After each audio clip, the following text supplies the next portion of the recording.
75 kilometers from Kribi, south region of Cameroon. This subdivision, which came into being in 1959, can be quickly identified through the various administrative buildings of the German colonial era. We are in Campo, a border village to Bata in Equatorial Guinea. The Ntem Valley, however, separates them on a 70-kilometer distance. Being a typical agricultural zone, Campo hosts people from two great groups: the Yasa people, who are known for fishing, and the Mvai, who are distinct through their agricultural prowess.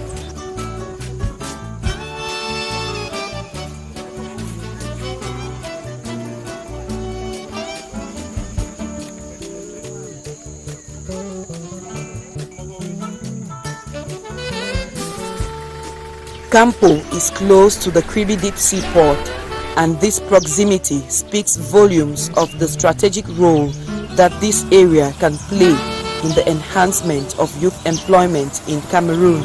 Many of us here that we came here, for example, like me myself, I was here for a different purpose, but after I see that it's not going. Since years that this company came here, I am here. I'm very, very happy because I'm doing so many things in my family now.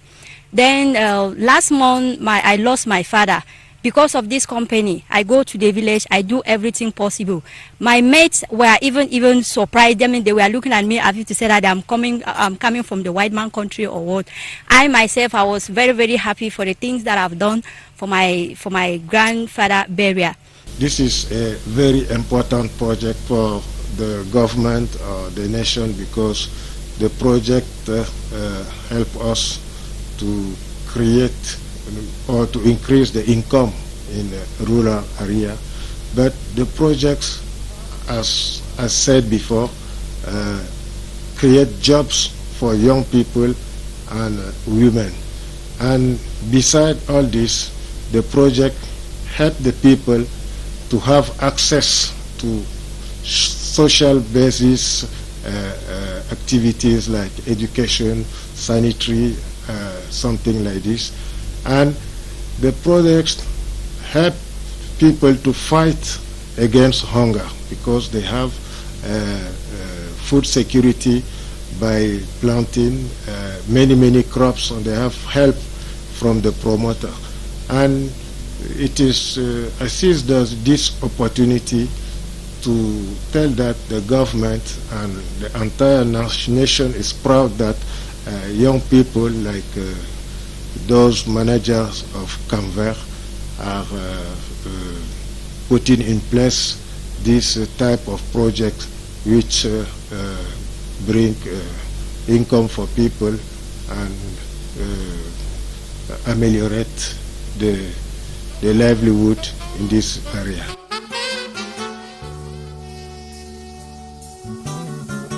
We came across a youth in this part of the country who is making great strides in the agricultural domain, despite the tough conditions marked by the coronavirus pandemic. Ça c'est le thermoflash. Du thermoflash. Du thermoflash. Voilà, et un mégaphone. Abubakar Al-Fatih, who hails from Banyo in the Adamawa region, has been propelled by a Center Regional based organization known as Camver.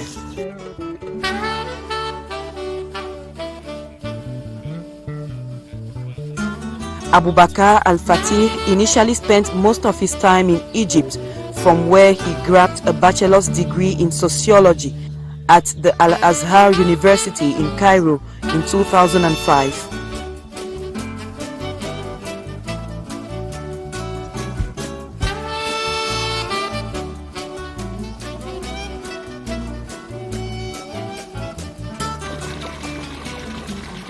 Back in Cameroon, he firmly resolved to embrace what he loves most: livestock, farming, and cocoa transformation.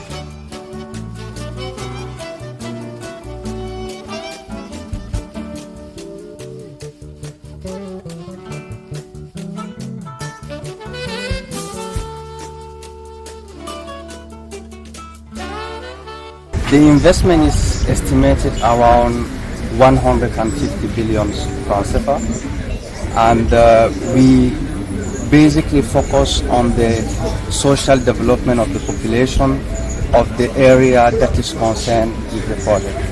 It's the reason why today we organize a seminar or a workshop, first of all to talk with the population about their interests. What do they want us to integrate in the project in terms of social health, in terms of school to build, in terms of infrastructure in general. With respect to President Paul Biya's call during the past years for youth to fully engage in agriculture, Abubakar Al-Fatih is one amongst those who are daring to make a difference in this light.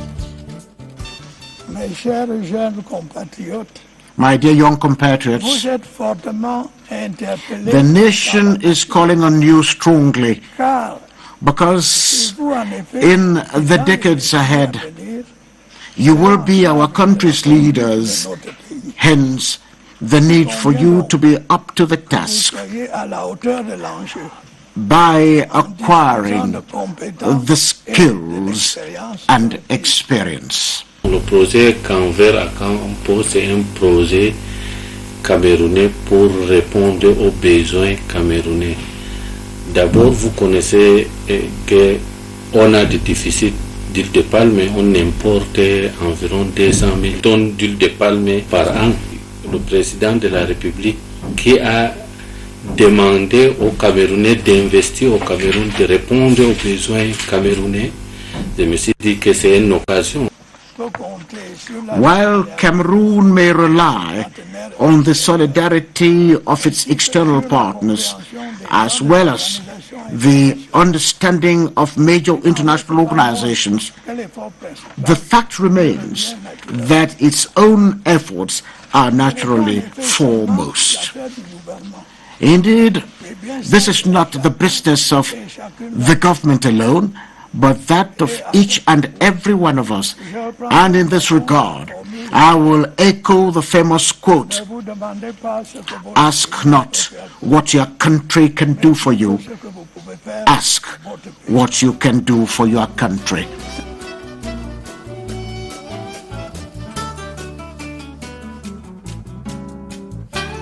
Today, he has settled in Campo in order to execute a local project which is being funded by the government of Cameroon. Après les études, Campo c'est une très bonne zone pour le palmier à huile, qu'il peut répondre aux besoins camerounais. Ça va donner beaucoup d'emplois aux jeunes camerounais.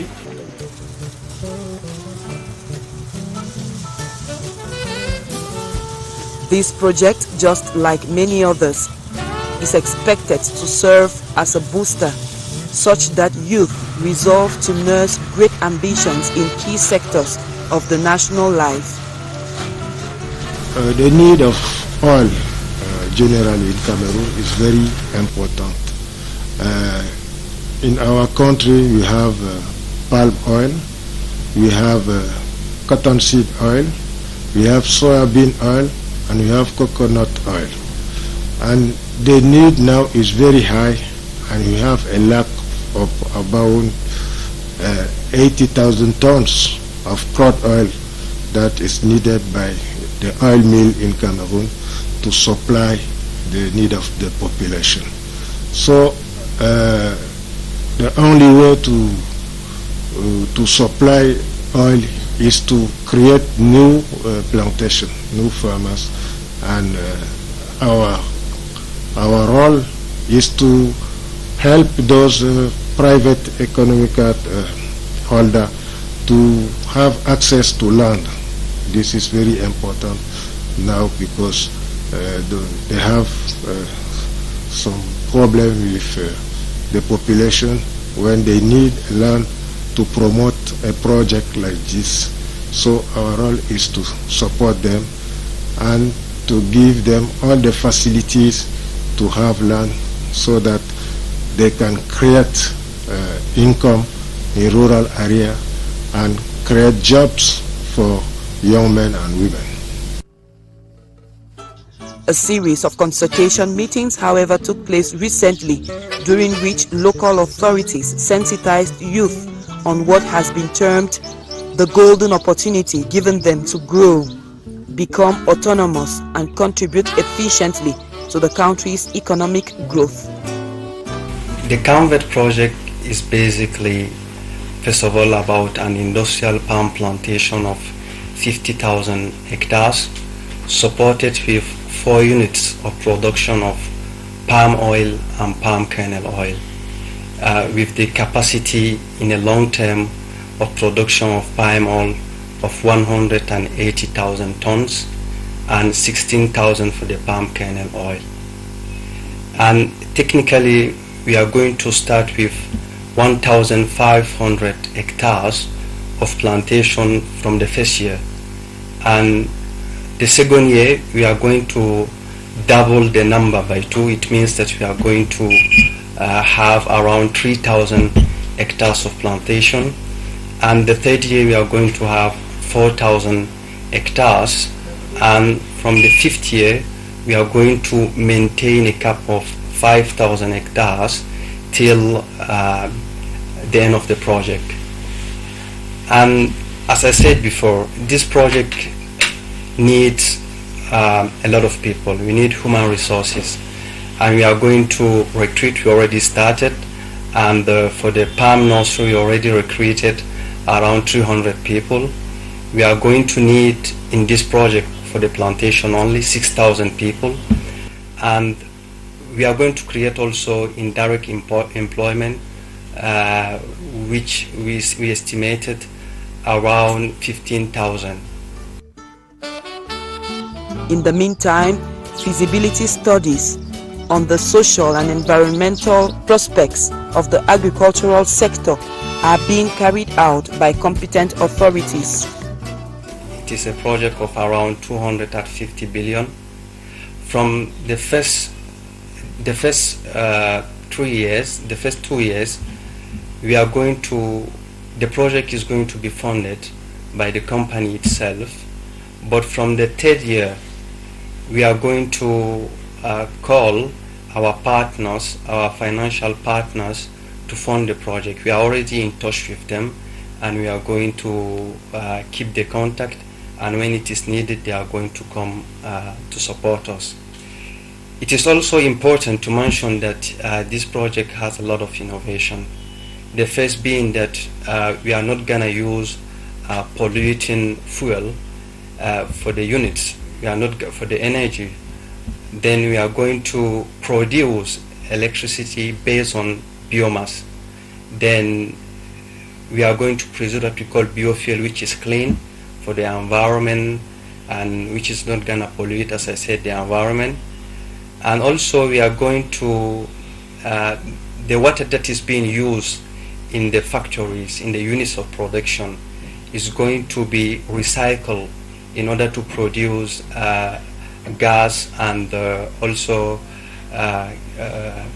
chemicals, needed for the factories.